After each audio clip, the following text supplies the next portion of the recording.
Olá pessoas, diversas pessoas da internet, tudo bem com vocês? Meu nome é Divan Fleury, sejam bem-vindos aqui ao meu canal. E esse é um quadro que derivou de um outro quadro chamado Ásia Criminal, que é o primeiro quadro aqui do YouTube Brasil a trazer casos criminais envolvendo asiáticos ou na Ásia. E o quadro do Opa, ele basicamente foca naquele antigo golpe chamado de golpe do amor, aonde uma pessoa ilude a pessoa, cria toda uma fantasia na cabeça da pessoa para tentar extrair de alguma forma o dinheiro da vítima ou algum tipo de benefício. E no vídeo de hoje a gente vai conhecer a história da Patrícia Wan. Claro que eu mudei o nome dela. E ela assistiu um vídeo meu aqui e mandou um relato dela. E a gente vai mostrar para você que o golpe do Opa, ele é um golpe que pode ser muito mais complexo que você possa imaginar, e você pode cair no golpe mesmo conhecendo a pessoa ali fisicamente. Sem mais delongas, vamos aí pro golpe, vamos lá pro relato da Patrícia. Olá, eu me chamo Patrícia, tenho 24 anos, nascida em São Paulo, criada no Rio de Janeiro, descendente direta de pais asiáticos. Meus pais vieram para o Brasil com visto de turismo e nunca foram embora, ou seja, na real estavam irregulares aqui e sabiam disso, mas eles iam para a China com frequência, revisavam entre diversos parentes que moravam aqui, para irem à China comprar bugigangas, voltar para o Brasil e vender. A Receita Federal já os pegou algumas vezes, porém o máximo que fazem é descartar todo o material trazido sem declarar o imposto. E meus familiares acabavam gastando dinheiro com o voo, comprando as coisas e perdendo aqui. Mas não iam presos nem pagavam nenhuma multa. É só para sanar alguma curiosidade, isso ainda é uma prática estupidamente muito frequente e manjada por diversas famílias asiáticas que residem no Brasil, principalmente em São Paulo. Ela está dando aqui todo um contexto da família dela, porque vai ser importante para a história. Meus avós haviam morado a vida quase inteira na Coreia, na área que hoje chamamos de Coreia do Norte. No entanto, eles não gostam nem um pouco que usem esse termo do Norte, pois para eles é tudo uma única coisa, e de fato é tudo um único país, né? Tudo Coreia. Então eles falavam coreano fluentemente e arranhavam o básico de português. Meus pais, no entanto, já falavam português quase fluentemente. E quanto a mim, fui educado em colégios normais, onde aprendi português como meu idioma principal, e dentro de casa, por meus avós falarem primariamente coreano, eu acabei aprendendo um pouco do oral, mas nada além disso. E assim termina a primeira parte, uma breve introdução sobre mim, pois acho que futuramente será importante para compreender tudo isso. É muito bom entender porque vocês podem ver que a Patrícia, ela não é uma pessoa que vai se inserir na cultura asiática, ela já cresceu dentro da cultura asiática, ela já cresceu sendo entre uma família asiática, então já tá aí o background dela. Agora, eu gostaria de fazer um adendo.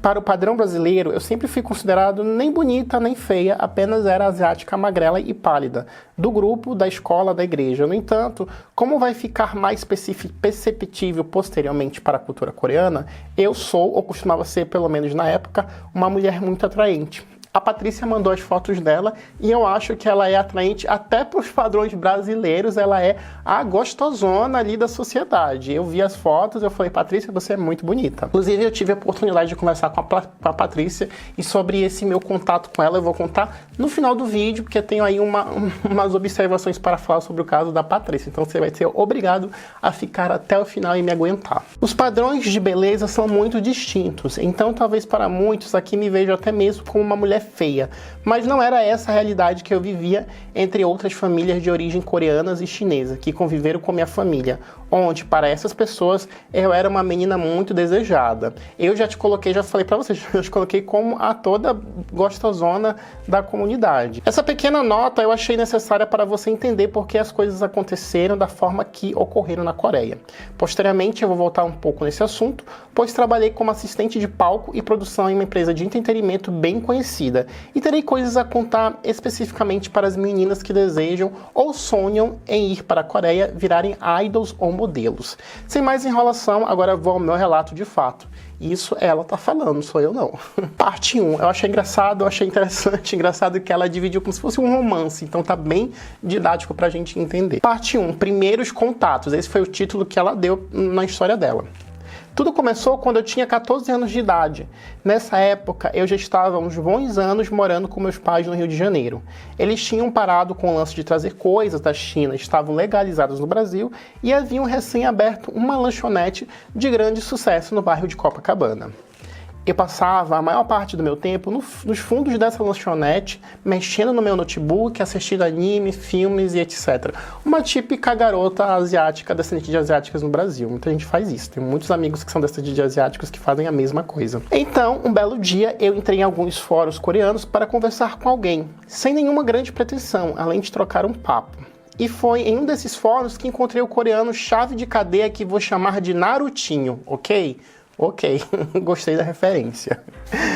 Papo vem, papo vai, meus pais, por estarem sempre no mesmo ambiente que eu e por serem muito próximos a mim, rapidamente notaram que eu estava conversando com um garoto que dizia ter 16 anos, e eles nos vigiavam. Fizeram bem. Fiquei conversando com ele por meses e praticava meu coreano, que era muito falho, com ele. Era uma ótima amizade, me apoiava, ajudava com meus dramas adolescentes e nunca me pediu nada em troca. Um tempo depois, ele acabou inclusive conversando com meus pais. Viraram amigos, coisa boa, né? O que fez com que meus pais ficassem um pouco mais relaxados quanto a ele, porém, ainda mantinham o olho em nós, certíssimo. Um ano já havia se passado, eu estava com 15 anos e continuava conversando diariamente com o Narutinho. Até que ele me pediu em namoro. Gente, mas Narutinho não tem nada a ver com Coreia, Narutinho é japonês. Enfim, continuando, seguindo aqui o rolê. Meus pais não foram contra, mas não estavam levando a sério um relacionamento à distância. Nós fizemos videochamada entre meus pais e a mãe dele algumas vezes. Nossas famílias estavam ficando amigas. Olha a coisa boa, já estava ali já se conhecendo, já tinha ali todo um lance, toda uma história, um contato.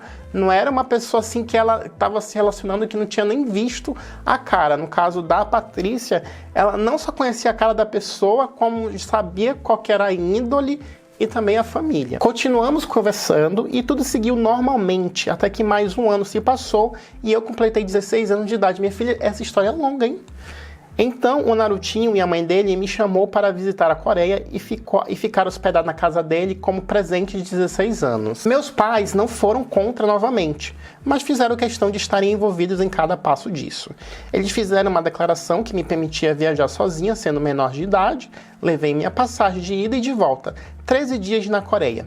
Tinha o endereço certinho da casa do Narutinho, o contato da mãe dele e o convite formal por escrito dela, para ser minha responsável durante esse período. Até aí é uma típico relacionamento à distância, saudável, não tinha nada demais. E aqui que a minha história se distancia bastante de outros relatos aqui do canal. Você deve estar pensando que essa viagem deu merda, né? Mas não. Menina, fiquei chocado também. O Narutinho e a mãe dele me buscaram no aeroporto, eu conseguia até compreender o que a mãe dele dizia, mas não conseguia conversar dignamente com ela em coreano. Então eu falava em inglês com o Narutinho e ele traduzia para a mãe dele. Chegando em casa, Narutinho no quarto dele e eu no meu. Não ficamos sozinhos nem por um único minuto. A mãe dele estava sempre presente. Narutinho também não tentou fazer nada. Parecia um conto de fada, o início de um sonho, um dorama, realmente um dorama coreano. Me levaram para conhecer a cidade, foi tudo maravilhoso, e no dia de voltar para casa, eu simplesmente voltei para casa mesmo, nada aconteceu. Então, até agora, nada de muito anormal, graças a Deus, na vida de Patrícia. Quando voltei para casa, pedi ajuda aos meus avós para conversar mais comigo em coreano, para treinar o idioma, pois há mais de 2 anos eu ainda não conseguia conversar com o Narutinho em coreano. Nossa relação ficou mais próxima. Agora meus pais confiavam ainda mais nele e a coisa estava ficando mais séria. Meus pais já falavam em casamento. E pois é, Narutinho era claramente rico, ou se não rico, ao menos era de classe média alta. O apartamento dele era luxuoso, espaçoso, bem decorado. A mãe dele usava muitas joias e me encheram de presentes quando estive por lá. Era a típica mãe classe média coreana. Não é incomum que nossos pais já estivessem pensando em nosso casamento. Culturalmente, era algo esperado que nossa relação levasse a esse caminho. Então, meus pais queriam que Narutinho declarasse logo quais eram suas intenções comigo. Mas também, filho, já passou e eu... tantos anos, né, tinha que rolar alguma coisa, já tava sério, né, porque você tinha até viajado pra Coreia, ficado com a família dele, já conhecia a família dele, já tava mais do que sério esse negócio aí. Passou alguns meses e o Narutinho pediu minha mão em noivado. Meus pais aceitaram e eu também, claro, né, uma coisa bem família tradicional brasileira, família tradicional asiática brasileira, né, heterozigótica. Pedindo na mão, coisa bem formal, assinado de papéis, protocolo, tudo, né? Aqui eu sei que pode estar confuso para você, realmente está muito confuso para mim, Patrícia.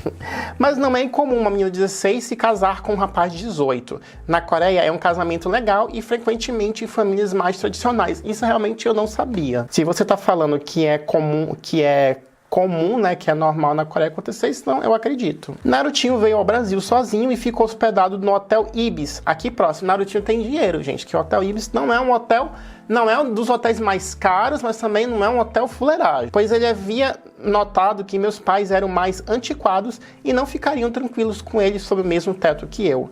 Inclusive, pois, diferente da mãe do Narutinho, meus pais não poderiam ficar nos vigiando o dia inteiro, porque eu acho que provavelmente os pais dela eram muito ocupados trabalhando. Narutinho ficou apenas 4 dias, pois ele veio para conhecer meus pais e fazer o pedido formalmente. Narutinho era uma pessoa realmente rica, não era nem de classe média alta, era rico mesmo, porque viajar essa distância toda, que é caro, ficar num hotel caro só por 4 dias, o plano era que eu tirasse a cidadania coreana, que me era de direito, e solicitasse um visto permanente de residente para casar com Narutinho. Aqui, nada de ruim, nada de mal no reino do cogumelo. Tá tudo indo às mil maravilhas. Só sucesso, só felicidade. Alguns meses depois, eu já havia completado 16 anos e estava indo para a Coreia para me casar. Então ela acabou se casando com, acho que com 17. De novo, eu sei o quão estranho isso pode soar. Não é estranho não. Eu já vi de tanta coisa estranha na minha vida, minha filha, que isso tá parecendo para mim a coisa mais normal do mundo. Acredite. Mas para surpresa, se enganou. Após quase 8 meses na Coreia, agora finalmente a tragédia tá vindo, né? Vamos agora explicar por que a Patrícia está no golpe do Opá. Após quase 8 meses na Coreia, agora eu já conseguia me comunicar decentemente em coreano e finalmente o casamento ia acontecer. A mãe do Narutinho pagou as passagens e meus pais foram para o nosso casamento. Pelo próximo ano inteiro, tudo fluiu naturalmente. Que bom. Terminei meus estudos na Coreia e Narutinho, assim como a mãe, virou empresário. Quando ficava sozinho em casa, eu ia passear, conhecer tudo. Você estava com uma vida maravilhosamente bem até então. Não tinha nada errado aqui na real. A família dele era muito simpática comigo e Narutinho era muito carinhoso. Nós fizemos sexos umas 3 vezes ao longo de um ano. Isso é bem estranho. Ainda mais para um casal jovem, recém-casado.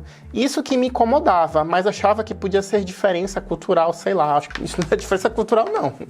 Porque coreano, ó, gosta de uma lapada na rachada. Digo isso por experiência própria. Pouco tempo depois, a mãe dele faleceu em um acidente de lancha. Ai, que tragédia. Narutinho entrou em depressão, ficou muito triste e passei uns 6 meses totalmente voltada a ajudar ele a se recuperar. Uma típica esposa, companheira, dando todo o suporte pro parceiro. Muito bem. Quando ele melhorou do luto, passou a sair muito mais com os amigos. E eu até incentivava, pois isso o animava. De vez em quando, eles o chamavam para a nossa casa, onde ficavam jogando, bebendo e diversas vezes dormiam lá mesmo. Eles nunca fizeram nada comigo, mas eu notava claramente os olhares por conta disso. Evitava ficar por perto, subia para o quarto ou ia passar o dia com alguma amiga. Aí que a história começou a desandar e a gente vai conhecer o que aconteceu de fato com a Patrícia. Após muitas idas dos amigos dele lá para casa, ele certo dia me chamou onde eles estavam e me fez ficar como empregada, pegando comida e bebida e servindo eles. Depois eu conversei com ele que não havia gostado dessa atitude e ele me deu um tapa. Infelizmente, essa parte da mulher ser serviçal, tá sempre querendo agradar os amigos quando vier a visita, ou os pais, é sempre, na cultura coreana, é sempre a mulher que infelizmente tem que fazer aí a gentileza de servir os familiares, servir os convidados, preparar a comida. Enfim, é da cultura lá do país. Fiquei muito assustada. No dia seguinte ele pediu desculpas porque havia bebido demais. Depois do trabalho voltou com uma porrada de flores e algumas pelúcias e eu a perdoei, né? É praticamente um dia normal na vida de um casal, né? Não é normal levar um tapa, mas é o que é a realidade de muitos casais por aí. Porém, não parou por aí. Ele passou a me humilhar na frente dos amigos, até que um dia um deles passou a mão na minha bunda. Todos viram e começaram a rir. Eu fiquei muito nervosa, subi e me tranquei. Já começou a desandar. Na verdade, o desandar começou no tapa. Narutinho, ao notar que tranquei a porta, chamou os amigos para arrombar. Eu liguei para a polícia, eles arrombaram a porta e ficaram os 4 homens e o Narutinho me encarando e rindo. Não deu 5 minutos, a polícia chegou. Ainda bem que a polícia, nesse caso, foi bem eficiente. Mas a família de Narutinho era conhecida na região. Eu, do quarto, consegui ouvir o Narutinho falando alto que eles estavam festejando e que haviam bebido demais. E que eu liguei para a polícia para fazê-los dispersarem a festinha deles. Que eu estava tudo bem e até convidou o policial para beber com eles. Depois, ouvi mais risadas e o policial foi embora. Infelizmente, é como as vítimas de agressão doméstica são tratadas. Nunca são levadas a sério até que um óbito ocorra. E mesmo às vezes um óbito ocorrendo, a vítima ainda acaba saindo como louca da história, como a culpada da história. Após isso, eles subiram, rasgaram as partes da minha roupa que conseguiram, arrancaram o resto que ficou e começaram a fazer gestos, né? Gestos olhando para mim. Enquanto que o Narutinho me tocava. Depois, eles começaram a me forçar a fazer sexo oral. E terminou com eles me violentando totalmente. Os 4 e o Narutinho gozaram dentro de mim, alguns repetiram e quando estavam cansados foram dormir na sala. Pesado, Patrícia, sua história. Eu fiquei em choque sem conseguir entender o que havia acontecido. Logo pela manhã do dia seguinte, eu os ouvi conversando que o que aconteceu não podia ser revelado. Um deles falou em me matar. Gente. Outro falou que conhecia um cafetão e que conseguiriam fazer uma grana comigo. Pois é, meu marido me vendeu para virar prostituta. Você ouvindo a história, com certeza pensou em 1001 maneiras de se livrar dessa, mas eu não consegui. Depois do que eu passei, eu sequer conseguia pensar, apenas fazia o que mandavam. Infelizmente, Patrícia, eu não penso em nada, não consigo pensar em mim, porque na hora que o baque acontece, na hora que esse choque acontece na nossa vida, a gente não consegue pensar, a gente não tem uma linha de raciocínio, é impossível. Nessas horas, não importa a pessoa mais sábia, a pessoa mais inteligente, a pessoa mais safa do mundo, fica sem reação e a pessoa só aceita porque está ali em estado de choque, está ali com medo, está ali acuado. Então esse teu relato de falar que eu apenas segui o que me mandaram fazer é totalmente compreensível do meu ponto de vista, porque é o que acontece no dia a dia quando uma pessoa é vítima de algum tipo de ato que desestabiliza emocionalmente a gente. Super te entendo, Patrícia. Fui levada por um cafetão para o local onde havia muitas garotas, dezenas delas, e muitos cafetões. Ali era onde decidiam onde cada garota ia ficar e quem seria seu cafetão. Havia muitas estrangeiras. Na verdade, a maioria esmagadora eram estrangeiras. Nesse momento, não podíamos falar. Então não sei qual era o país de origem, mas a maioria aparentava uma aparência mais europeia ou americanas. E se duvidar, entre essas meninas que estavam aí nessa seletiva para serem garotas de programa, eram meninas que foram obrigadas a serem garotas de programa porque caíram no golpe do OPA. A gente já tem relato aqui no canal, tem uma playlist só com essas histórias aqui no canal. E se você chegou até agora nesse vídeo, não esquece de deixar aquele seu like, o seu comentário, porque isso é muito importante para fazer com que o meu canal cresça e que esse vídeo consiga chegar a mais outras pessoas. Eles iam separando algumas meninas e formando grupos. Meu grupo teve que se despir inteiro, enquanto os cafetões ficavam olhando.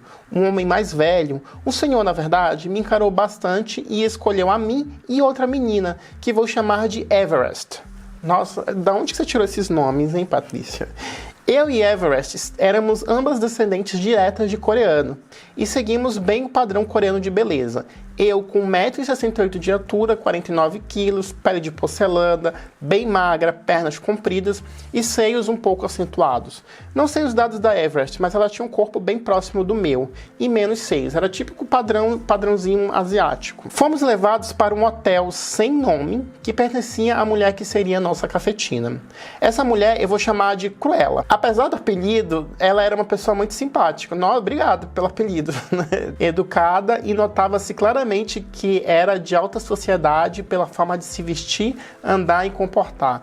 Ela se preocupava com o nosso bem-estar físico. É interessante que essas cafetinas, as que têm a maior posição, elas sempre são bem comportadas, elas sabem se comportar, às vezes falam até um outro idioma, porque essas mulheres são as que fazem a negociação nesses níveis mais altos de prostituição, em casas de show, em executivos. Então, elas precisam ter um bom porte físico, uma boa aparência e saber ali falar, ser bem articulado. Então, por isso que essas cafetinas que estão ali no mais alto, elas acabam se destacando e elas são assim, elas têm essa figura impotente, imponente de mulher, sabe? Não só as mulheres, mas também os cafetinos também, né? Os cafetinos estão ali no topo negociando as paradas. Ela nos deu roupas novas, de marca, luxuosas, ensinou como deveríamos nos maquiar, como deveríamos agir com os clientes, até mesmo a forma como deveríamos rir. Um curso de como ser uma puta de luxo. Ela deixou claro desde o primeiro momento que iríamos morar naquele hotel, que seríamos vigiadas, porém não ficaríamos presas, mas que não deveríamos nunca tentar fugir, pois ali havia dois tipos de menina, as que queriam estar ali e as que tinham dívidas com a máfia. No meu caso, eu tinha dívida. É bem claro que ela foi vendida para pagar a dívida aí do marido dela, que a gente não sabe até o momento que dívida é essa.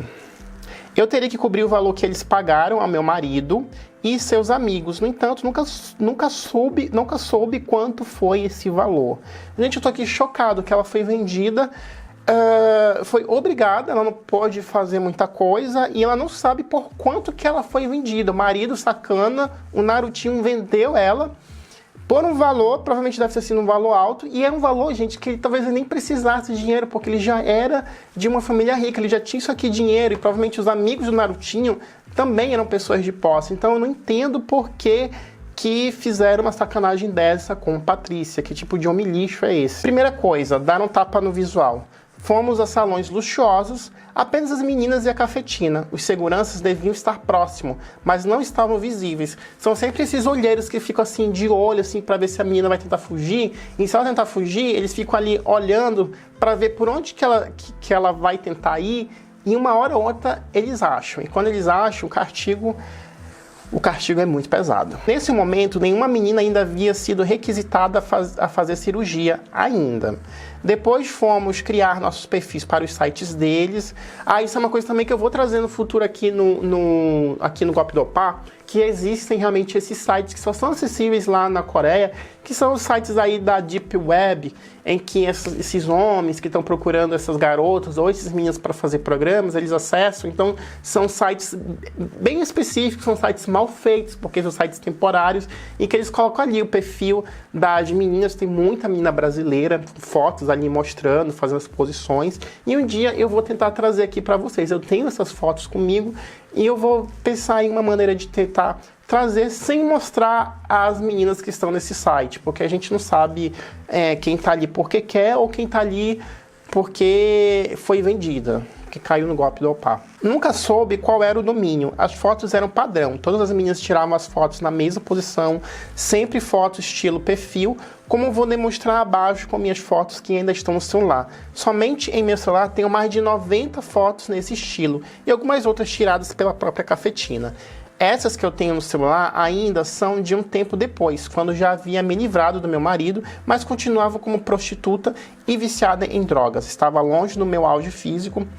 Por favor, não julgue. Ela que mandou aqui as fotos e, como eu falei, a Patrícia, gente, ela é muito, muito, muito, muito, muito bonita. E como o intuito aqui do quadro é de alertar e não de constranger e não de incentivar as pessoas a fazerem a mesma coisa, eu não vou aqui mostrar as fotos que ela me mandou. Lógico que também tirávamos sem roupa, mas aí já é demais mostrar que não preciso ver suas fotos peladas, Patrícia, obrigado. Meus primeiros clientes eram pessoas normais, homens casados que por algum motivo procuravam sexo fora de casa. E eles sabiam que se agredissem os seguranças, iam dar cabo deles. Então nunca tive qualquer problema com clientes. Eram programas rápidos, de 15 a 30 minutos. Chegava a atender de 4 a 12 por dia. O local do programa era no hotel e apenas lá. Não saímos para atender. Depois de algum tempo, fui promovida e passei a atender clientes VIP em bares e festas, onde raramente havia sexo. Eram em grande maioria homens ricos que queriam mostrar serem poderosos, por isso viviam cercados de mulheres. Nos dava tudo o que queríamos e eram clientes fixos. Mas era bem raro rolar sexo. E quando acontecia, é mais do que óbvio que um ser humano normalmente não conseguiria transar com 10, 11, 12 mulheres ao mesmo tempo. Ainda mais um asiático, gente. O asiático gosta de dar uns negocinhos, né? Mas 12, 10, gente, é demais, é muita energia aí. Às vezes esses homens faziam festas particulares onde rolava muita droga. E lá sim havia muito sexo. Uma verdadeira orgia. Após quase um ano, eu ainda estava nisso e fui promovida novamente. Eu agora só atendia aqueles clientes VIPs. Eu não mais atendia os clientes normais no hotel. E passei a frequentar eventos e aí sim recebi 4 cirurgias plásticas no rosto.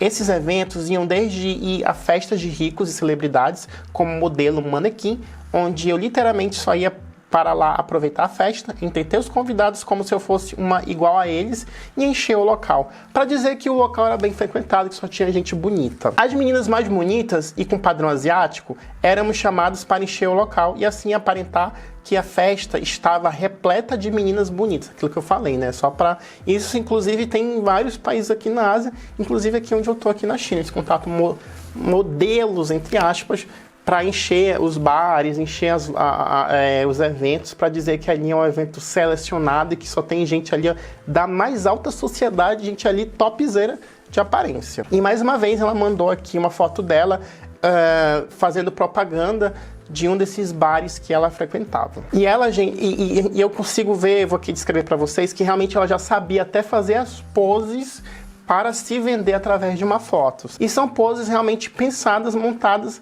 para se mostrar na foto. Detalhe que apenas as asiáticas, nunca vi acompanhantes estrangeiras cumprir essa tarefa. Ah, então quer dizer que era só as asiáticas que eram designadas lá na Coreia para fazer esse tipo de papel, encher evento, né? Encher bares.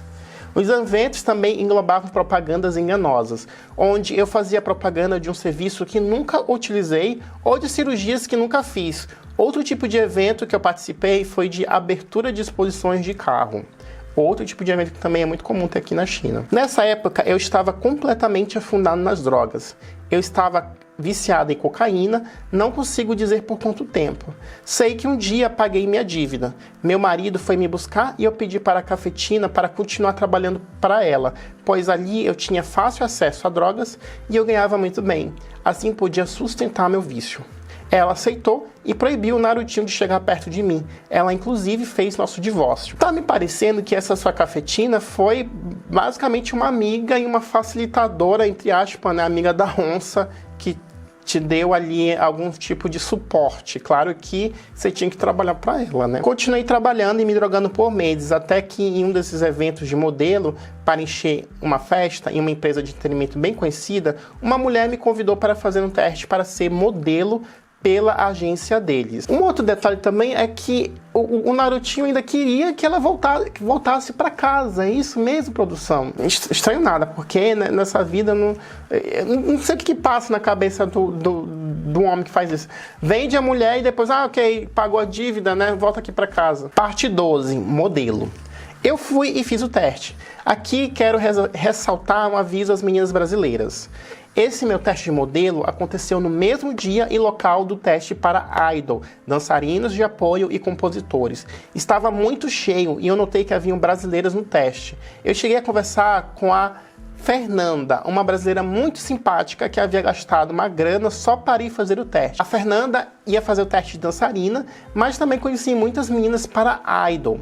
Acabei assistindo alguns testes para idol, onde pude ver algumas brasileiras, meninas bonitas, bem novas, mas que não falavam coreano, cometiam erros gramaticais seríssimos enquanto cantavam, palavras que sequer existem.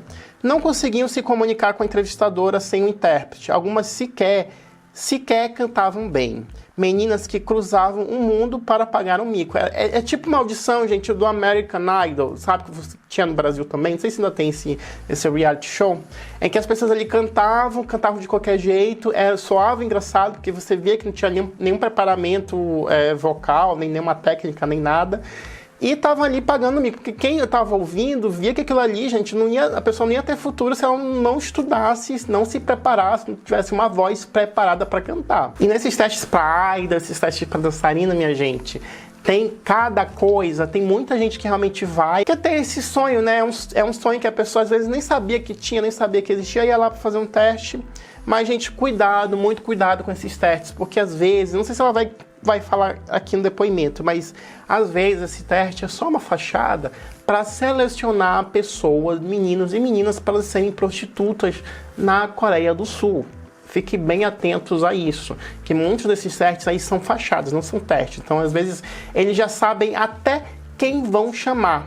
A pessoa está ali na fila, esperando para fazer o teste, mas dentre aquelas pessoas que estão ali fazendo o teste, os treinadores, os olheiros já sabem quem eles vão chamar. Eles vão ali chamar todo mundo para fazer a audição, apenas por um protocolo, assim, apenas para tentar dar um ar de oficial, mas eles já sabem que as pessoas que eles querem já foram selecionadas, ó, no início que pisaram ali naquela seletiva. Enfim, eu apenas queria deixar esse pequeno relato, posteriormente eu vou voltar nesse assunto de novo. Agora, continuando, eu acho que ela vai comentar sobre exatamente isso que eu falei para vocês. Quando fui para a minha entrevista, a primeira etapa no meu grupo, haviam 1.274 meninas com seus respectivos números no peito. Não recordo qual era o meu, mas era na casa dos 70. Eles chamavam 10 meninas de cada vez que iam subir ao palco, falar seus nomes, hobbies, altura, peso, nacionalidade. Caso não conseguisse falar diretamente com o entrevistador, não haveria intérprete. Nessa hora, centenas de meninas foram desclassificadas com certeza. Mais uma vez, quando eles fazem esse tipo de processo, é uma das formas mais baratas e fáceis de atrair um monte de meninas que vão ser assediadas para entrar nesse mundo de modelo/prostituição. As meninas que passaram foram para a etapa 2, onde iam falar um pouco sobre si, estando de calcinha e sutiã na frente das demais concorrentes. Modelo não pode ter vergonha, e se o tiver, não pode expor, então foi algo proposital mesmo. Eu vi uma brasileira linda ser excluída antes mesmo de ficar de roupa íntima. Era uma morena linda, bundão, colchão, cor do pecado, porém completamente fora do padrão coreano. Ela de alguma forma passou na primeira etapa, mas foi impedida de prosseguir para a segunda etapa. Quando ela fala isso fora do padrão coreano, é fora do padrão asiático, é toda grandona, sabe? Carne pra tudo quanto é lado, bem latina, bem brasileira. A etapa 3 foi alguns dias depois. Dessa vez havia apenas 39 números. Foi um teste rápido. Vestimos 3 peles diferentes de roupa e mostrávamos a nossa entrevistadora. Depois íamos embora, tipo uma prova de roupa de figurino. Eu achei que nem seria mais chamada, pois havia se passado 3 semanas. Mas enfim me chamaram. Havia apenas 4 garotas agora, contando comigo, todas coreanos. Não quero ser nojenta, mas era evidente que as entrevistadoras estavam mais interessadas em mim e em outra menina. Eram 2 vagas e as outras 2 meninas estavam claramente de escanteio. Não estavam recebendo a mesma atenção. E foi o que aconteceu. Na quarta e etapa final, eu e a outra menina, que havia os cabelos pretos mais negros que eu já havia visto, fomos escolhidas para o contrato. Infelizmente, fui recusado na hora H, pois meu exame toxicológico havia apontado para diversas drogas. Então, aparentemente, esse teste que ela fez foi um teste, entre aspas, sério. Mas, mesmo assim, até entre esses testes sérios, nos bastidores, sempre tem pessoas que têm conexões com esses cafetões, cafetinas e falam assim, olha, talvez para você não deu, mas eu conheço aqui um babado, conheço aqui um bem bolado, que eu acho que pode servir para você. É esse bem bolado e esse detalhe que podem te oferecer nos bastidores. A entrevistadora que me acompanhou durante todo esse processo, vou chamar de Anjo. Ela ficou com pena e tentou me ajudar. Não havia como mudar a decisão da minha exclusão por uso de drogas, mas ela me ajudou arrumando um emprego lá dentro como assistente de palco e produção. Não ganharia tanto quanto como acompanhante de luxo, mas era a chance de mudar de vida. Eu aceitei e comecei a trabalhar na empresa, porém escondida. Eu ainda fazia programas de vez em quando, diminuindo cada vez mais. Era realmente então um trabalho mais sério, mais certinho, mais correto então. Com o tempo, ganhei um pouco mais de notoriedade e virei auxiliar de maquiagem, fazendo parte da equipe de maquiadores. Eu nunca trabalhei diretamente com os astros, eles têm equipe fixa de maquiadores, mas eu os via com frequência. E lamento te informar, mas muitos idols são viciados em cocaína. Eles usam com frequência nos bastidores e eram de conhecimento geral. Infelizmente isso é verdade, muitos artistas, muitas pessoas famosas, cantores, não os que estão em início de carreira, mas os idols, os cantores, os grupos que têm mais tempo de carreira, eles acabam entrando nessa rotina de uso de drogas. E o que facilita mais ainda é essa questão deles terem essa equipe fixa. Então, é a mesma empresa que faz a maquiagem, é o mesmo grupo de maquiadores, é o mesmo grupo que veste eles, figurinista. Então, é muito mais fácil para esconder esses determinados hábitos mais privados, porque fica ali restrito a um grupinho, a uma equipe que acaba dividindo também dos mesmos hábitos, dos mesmos vícios. Nesse momento, eu havia parado de trabalhar como acompanhante de luxo, mas ainda lutava contra vícios em drogas. Foi então que eu decidi contar para a minha família tudo o que havia acontecido comigo, pois para eles eu havia casado e estava vivendo feliz. Eu escondi tudo deles. Voltei para o Brasil, onde, com o apoio da família, consegui superar a ausência das drogas, que é de longe a pior parte. A crise de abstinência, que é o verdadeiro problema. Parar, qualquer um consegue, mas volto quando bate a abstinência. Consegui superar, mas voltei para a Coreia. Antes de voltar, minha família me acompanhou à Polícia Federal, onde relatei tudo o que passei e o que vi. E eles sabem muito mais do que vocês pensam, só posso dizer isso. Isso é verdade. A Polícia Federal, inclusive, mês passado, pegou ali uma cafetina no norte. Lembra que eu falei, quando eu comecei esse quadro, eu tinha falado que tinha uma cafetina atuando no norte e nordeste, que era o eixo mais vulnerável, porque como a Polícia Federal tá ali no pé dessas quadrilhas, desses grupos de cafetões, eles estão ali barrando, a Polícia Federal está tendo ali um cuidado mais cuidadoso nessa região do sul e sudeste do país. Porém, como a quadrilha percebeu que o norte e o nordeste está meio desamparado, eles estão tentando focar ali. E por isso que mês passado, há uns 2 meses, uma cafetina foi presa no Pará, se não me falha a memória. A PF e Interpol estão agindo. Acredito que não anunciam para não causar alvoroço, mas não é como se não estivesse fazendo nada. Eles sabem de muita coisa, verdade, eles sabem. Eu até recebo coisas assim, sabe? Inclusive, até mando coisas quando eu tenho, porque aí fica mais fácil, né? Sobre esse processo de investigação, essas coisas, a polícia realmente estão fazendo coisas, só que esses processos ocorrem ali por baixo dos panos, porque, obviamente, se você for dar publicidade para isso, você não vai conseguir prender os bandidos, prender quem tá envolvido. Então, por isso que eu falo, você cafetino, que entende português, está vendo esse vídeo, já manda esse vídeo aí pro grupo de cafetino para eles ficarem sabendo que, ó, Polícia Federal tá batendo aí na sua porta.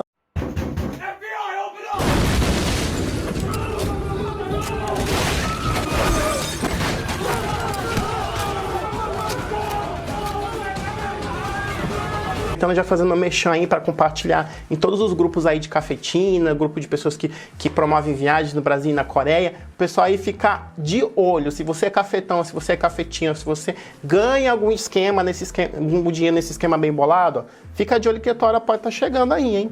Quem avisa, amigo é. E tá inscrito aqui nesse canal. Ok, você pode estar me achando idiota, não estou não. Mas eu já havia entendido que lá a minha aparência era algo que poderia me auxiliar, sem necessitar ser como acompanhante. Recordando, eu quase fui modelo. Para você ver como a Patrícia, eu falei para vocês, a Patrícia é uma mulher muito bonita, ela quase chegou a ser modelo, ela poderia ser modelo se não tivesse tido esse pequeno empecilho com as drogas. Voltei para a Coreia e consegui emprego em 2 salões como maquiadora e como garota propaganda de vitrine. Acho que é tipo modelo visual, né? Modelo de passarela. Modelo de passarela, não, modelo fotográfico, né? Que a pessoa só só é paga para tirar foto, não para desfilar. Tinha a pretensão de tentar como modelo novamente, agora que estava livre das drogas, mas ao recordar como elas estavam presentes nos bastidores, achei melhor fugir do meio artístico. É verdade, porque você poderia aí ter uma recaída. Eu acho que você pensou bem, Patrícia. Pois, como recém-ex-dependente química, eu não sabia como ia reagir ao trabalhar com a tentação sempre presente. Aquela anja que me arrumou o trabalho como assistente de palco estava realmente empenhada em me ajudar e me indicou para uma bolsa. Eu teria que arcar com moradia e alimentação, então tive que arrumar 2 trabalhos ao mesmo tempo em que eu ia estudar. Foi difícil, mas muito gratificante. Continuei como maquiadora em salão e fiz um meio período no Made Café. Atualmente estou afastada das drogas há mais de 3 anos. Não tenho mais envolvimento algum com prostituição, nunca mais vi meu ex-marido e terminei a faculdade. Sou professora de educação física e pilates, acho que é isso que ela quer dizer, e tenho essa parte da minha vida como passado. Deixou no passado, que bom. Caso tenha ficado a dúvida, a Anja e eu ficamos por 2 anos. Atualmente somos grandes amigas, voltamos a nos encontrar todo domingo de manhã para tomar um café e conversar. Ficamos sentindo vocês se relacionaram, viraram um casal? Eu acho que é isso que você quis dizer. Se ficaram, né, que tenha sido bom para as duas. E se eu entendi errado, aí você me desculpa aí, mas se vocês dois formaram um casal, né, acho justo, acho digno, o importante é você ser feliz. Enfim, ela terminou aqui a história dela, e esse é um exemplo de que o golpe dopar pode levar anos para você cair, e que não necessariamente é uma pessoa que quer fazer ali uma maldade. Às vezes pode surgir, alguém pode ter uma ideia, como no caso do marido da Patrícia, que teve essa ideia idiota, infeliz, e ela acabou entrando nesse meio e passando por toda essa experiência horrorosa. Então, esse vídeo aqui fica de alerta para você, que você tem que ficar sempre de olho com quem você vai se relacionar, porque tem muitas pessoas que a gente convive 24 horas de casa e só vai descobrir a real índole dessa pessoa anos depois. Quando a Patrícia me mandou esse depoimento para ela, a gente conversou ali pelo Discord, e eu tinha convidado a Patrícia, já que ela estava tão resolvida e que ela falava abertamente sobre isso, para conversar aqui pessoalmente, cara a cara, fazer uma entrevista de vídeo, porque eu acho que quando a gente tem uma pessoa que dá a cara, quando a pessoa está se sentindo bem para mostrar o rosto, isso acaba mostrando realmente que a Patrícia é uma pessoa real, que isso aqui não é uma ficção. Isso dá suporte para que as pessoas realmente levem esse meu trabalho e levem essas histórias a sério. Eu convidei a Patrícia para vir aqui fazer o vídeo, porém ela teve alguns contratempos e ela acabou não me respondendo as minhas mensagens. Então, Patrícia, se você ainda tiver interesse e quiser aparecer aqui no canal, mostrar o seu rosto, eu tenho várias perguntas para te fazer. Se você quiser ainda, topar ainda fazer essa entrevista, eu tô deixando aqui o meu canal à disposição, e eu acho que vai ser uma entrevista bem esclarecedora, porque tem vários pontos aqui que a gente pode abordar e pode esclarecer, que eu acho que ficaram aqui no ar. E sinta-se à vontade. Então eu tô te esperando lá no Discord, Patrícia. Você tem o meu Discord. Responde lá a minha mensagem que a gente marca essa entrevista. E uma outra coisa interessante é que a Patrícia mencionou para mim que ela queria escrever um livro. E eu acho, Patrícia, que você tem que escrever esse livro. Se você escreve muito bem, você tem uma história fantástica de vida para dividir. E eu acho que a tua história, além de servir de exemplo, vai fazer com que muitas outras pessoas possam evitar cair em tipo de situações similares com as quais você passou. O vídeo ficou aqui super longo, mas eu vou dar um beijo pra você. Muito obrigado por todo mundo que acompanhou aqui esse canal. E não se esqueça, se você quer ajudar esse canal financeiramente, torne-se um membro aqui do canal por apenas R$8 por mês, tá bom? E se você não puder, você pode aqui apenas se inscrever no canal, compartilhar, deixar seu comentário. E eu vejo você no próximo vídeo fazendo alguma coisa aqui do outro lado do mundo. Um beijo pra você e eu vou nessa. Tchau, tchau.